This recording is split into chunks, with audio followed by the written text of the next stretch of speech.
Meus amados irmãos, eu quero saudar a todos com a paz do Senhor. Este é o canal Antioquia, um instrumento de Deus para abençoar a sua vida. Quero convidar ao amado ouvinte para ler comigo um texto da palavra do Senhor, que está aqui em 1 Coríntios, capítulo 2, versículo 9, que diz o seguinte: mas como está escrito, as coisas que o olho não viu, e o ouvido não ouviu, e não subiram ao coração do homem, são as que Deus preparou para os que o amam. Baseado nesta palavra, eu quero lhes falar da palavra do Senhor nessa oportunidade, sobre o tema, as coisas que o olho não viu. Queridos irmãos, para contextualizar esta palavra, eu quero falar um pouco do nosso grande missionário, Paulo. Ele empreendeu 3 viagens missionárias, saindo de Antioquia todas elas, e tendo feito ele a primeira viagem, ele aportou em Antioquia e lá ficou, ele e Barnabé, porque Marcos os havia abandonado desde a Panfilha. Passaram alguns dias, diz a Bíblia que Paulo convida Barnabé para voltar novamente aos lugares, às igrejas anteriormente estabelecidas.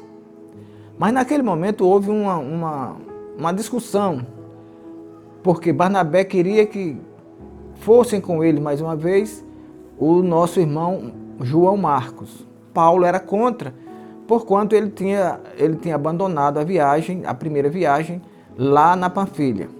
O resultado dessa discussão é que Paulo viajou com Silas e Barnabé para Chipre, viajou com o próprio Marcos.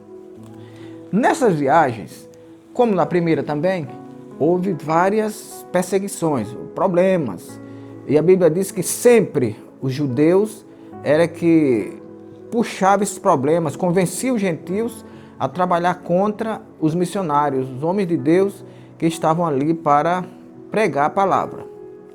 Nessa viagem, Paulo pregou em Tessalônica, pregou em Bereia, pregou em Atenas, pregou em Corinto, entre outras.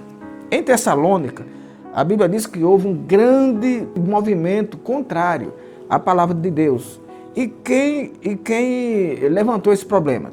A Bíblia diz, mas os judeus desobedientes, movidos por inveja, tomaram consigo homens perversos dentre os vadios. E esse pessoal investiu contra Paulo.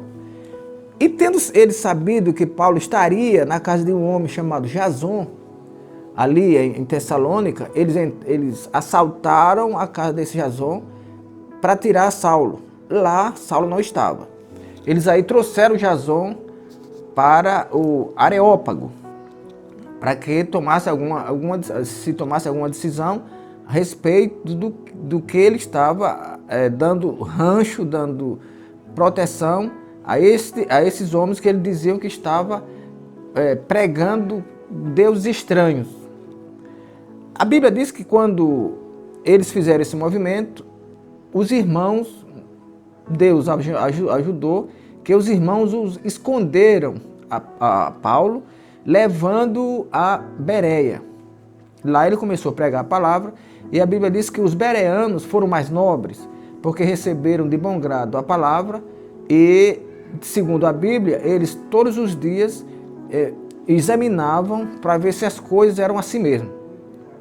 Só que quando ele estava pregando em Bereia, os tessalonicenses souberam que eles também estavam em Bereia. Aí voltaram a Bereia para perseguir novamente. A questão deles era fazer com que Paulo não pregasse a palavra de Deus. Os irmãos que estavam ali, Deus no controle de tudo, pegaram Paulo escondido e levaram a Atenas. Em Atenas houve também problemas. Em Atenas a Bíblia diz que quando Paulo vai a Atenas, Silas e Timóteo ficam em Bereia. E enquanto Paulo estava esperando Silas e Timóteo até Atenas, ele diz que ele ficou muito comovido em espírito em ver a cidade de Atenas tão jogada na idolatria. A Bíblia diz então que Paulo discutia com os judeus na sinagoga todos os dias e fora da sinagoga com quem encontrasse.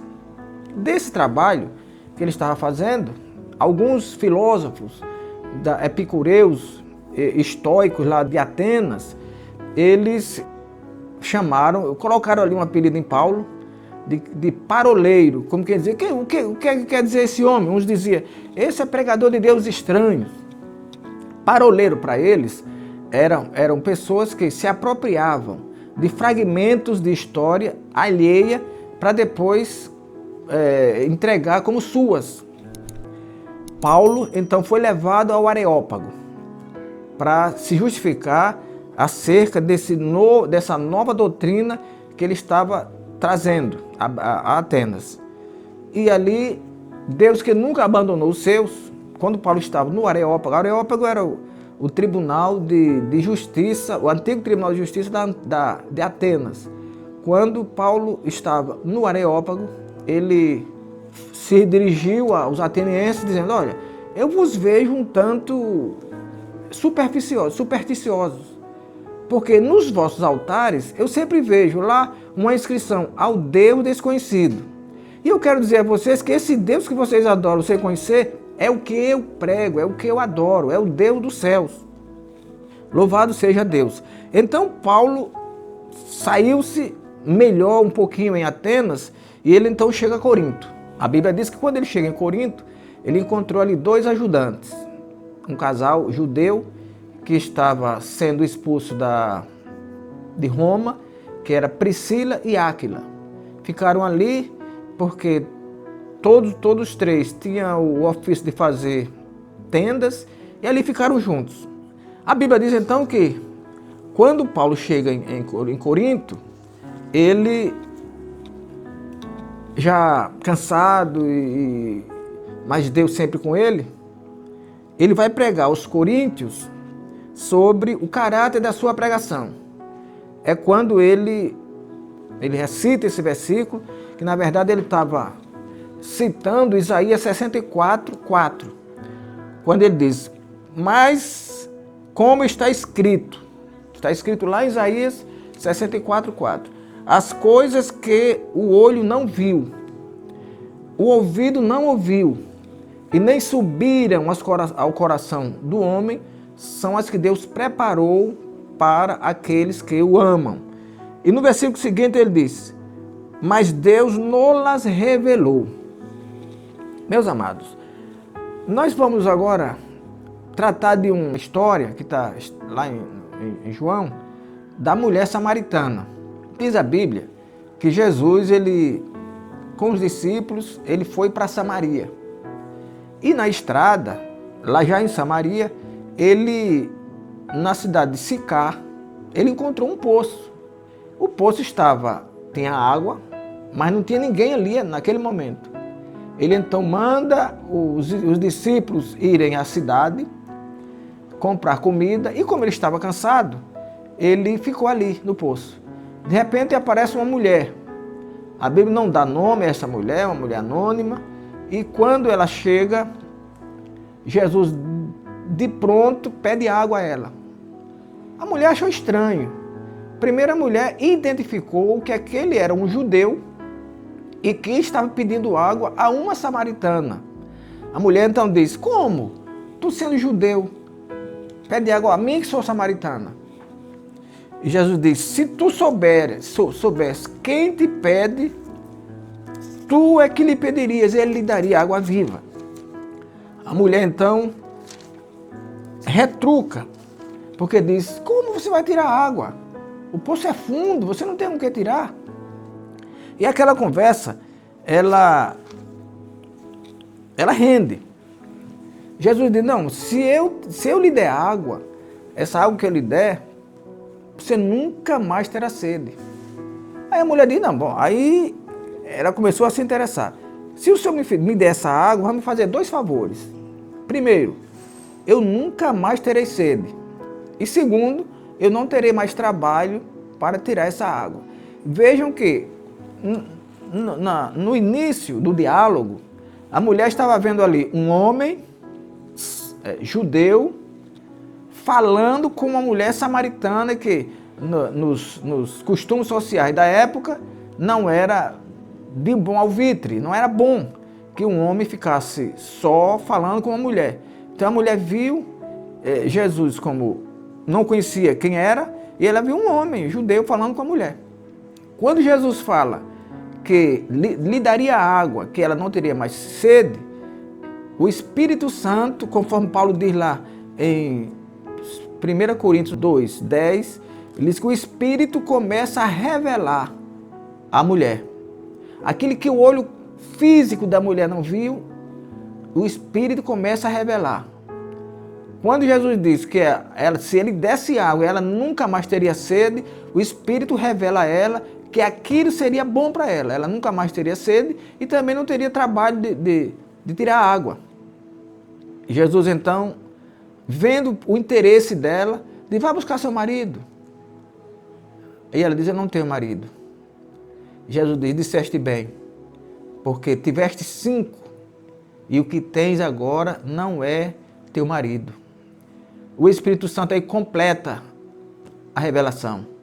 Diz, vejo que és profeta. Ela não estava vendo com os 2 olhos físicos, não. Era o Espírito Santo que estava revelando. A Bíblia diz lá em 1 Coríntios 2, 10, e nolas revelou pelo seu poder. Os olhos físicos da mulher não viram, mas o Espírito Santo revelou. A Bíblia diz que imediatamente a mulher, tomada pelo Espírito Santo, e sabendo que aquele homem não era um homem comum, o que ela mesma já tinha profetizado e que ela tinha falado, ela entra na cidade. Lá ela prega o Evangelho e a Bíblia diz que uma multidão desceu ao poço e ouviu a palavra de Deus e muitos creram. Glória ao Senhor. Muitos creram no que Jesus pregou. Então eles agora dizem, ó mulher, nós não estamos crendo agora porque tu falaste, mas nós estamos crendo porque nós mesmos ouvimos ele falar e sabemos que este é o Cristo. É aquele que foi prometido e que viria para salvar a humanidade. Glória ao Senhor Jesus. Meus amados, eu quero lhe dizer que há coisas que os olhos físicos não veem. Por exemplo, alguém não vê, os olhos físicos não podem ver, por que é que alguém vive na igreja? Por que é que alguém vive pregando a palavra de Deus na rua? Por que é que alguém vai a terras estranhas e passa lá anos e anos pregando a palavra de Deus? Por quê? Qual o objetivo? Qual a recompensa disso? É porque os olhos físicos não veem, mas aquilo que o olho não viu, a Bíblia diz, aquilo que o olho não viu, os ouvidos não ouviram e nem subiram ao coração de Deus, do homem, é aquilo que Deus preparou para os que o amam. Isaías 64, 4 diz que desde a antiguidade não se ouviu, nem com os ouvidos se percebeu, nem com os olhos se viu um Deus como o Senhor que trabalhe para aqueles que nele confiam. Glória a Deus. Deus trabalha exatamente para aqueles que nele esperam. É isso que ele diz lá em Isaías 64, 4. Para aqueles que nele esperam. Se você espera em Deus, você terá a recompensa disso. Se você espera em Deus, você não vai se desesperar, porque o nosso Deus é um Deus que supre as nossas necessidades. Veja que a mulher lá, quando Jesus disse que daria água, que ela nunca mais teria sede, ela se interessou. Porque tirar água no poço não era coisa fácil. Ela se interessou porque também não teria mais sede. Era algo que seria benéfico para ela. É claro que Jesus não estava falando que ela nunca mais beberia água do poço, água que descendente a ser. Não era isso que Jesus estava dizendo. Jesus estava falando que era a água do Espírito, era a palavra de Deus, era a presença de Deus que estaria com ela, de maneira que ela ficaria agora cheia de Deus e que tudo adiante seria fácil. Porque tudo aquilo que a gente faz com amor, com dedicação, com devoção, fazemos mais fácil, o tempo passa mais rápido.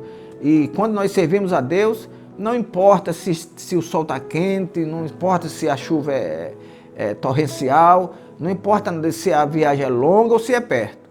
Se nós estamos fazendo para Jesus, nós fazemos de coração aberto, porque sabemos que a recompensa não vem de homem nenhum, mas vem do Senhor. Glória ao nome de Jesus. Que o Senhor nos abençoe e nos guarde. E quero lembrar você mais uma vez que aquilo que você não consegue ver com seus olhos físicos, o Espírito Santo pode revelar se você chegasse a Ele, se você se aproximar a Ele, porque Ele é um Deus que não nos abandona. Ele diz que todo aquele que vem a mim, de maneira nenhuma eu lançarei fora. Inclinai os vossos ouvidos e vinde a mim. Ouvi e a vossa alma viverá.